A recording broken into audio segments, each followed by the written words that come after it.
Radi bi vam predstavili reparaturno spojko ali pa tudi kot spojko, če je cev v liniji, Repamax.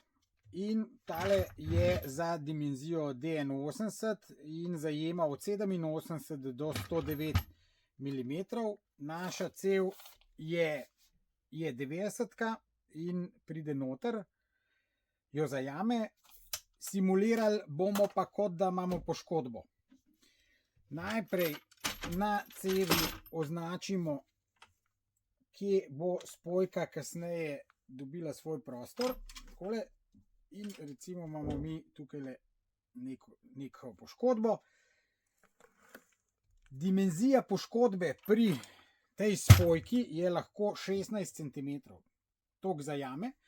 Spojka ima noter tlačno dvostopenjsko tesnilo, kjer voda pod pritiskom napihne tesnilo in ta še bolj stisne cev, zato da lahko ob premikih cevi pod zemljo v bistvu spojka še vedno tesni. Pa gremo. Najprej in jo fejst razvlečem, jo dam okrog, takole, potem pa jo sestavim. Tale tesnilo mora iti na notranji strani, takole, cep. In zdaj jo najprej stisnem na prvo stopno, kjer potem jo pozicioniram tako.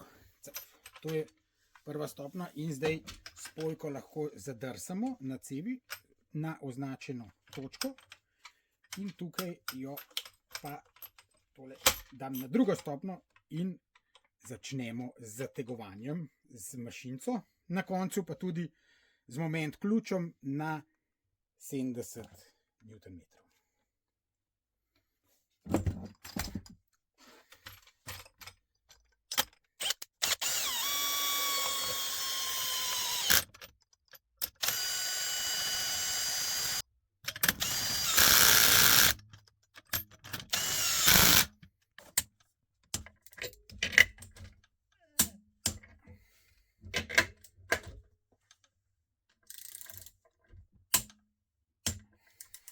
Tako, spojka je zategnjena dovolj, probamo s pritiskom vode. Če bi slučajno se zgodilo, da še vedno ne stisne povsem, če bi bila taka konfiguracija cevi, lahko 50% še dodamo in zategnemo za 50%, se pravi še tukaj za 35 Nm. Spojka je narejena oziroma reparaturna spojka je narejena za vse materiale cevi in se lahko uporablja kot reparaturna ali pa tudi kot spojka za prehod med enim materialom pa drugim materialom. Tudi to je lahko. Lahko je na eni strani ena dimenzija, na drugi strani druga dimenzija, seveda v temu rangu od 87 do 109.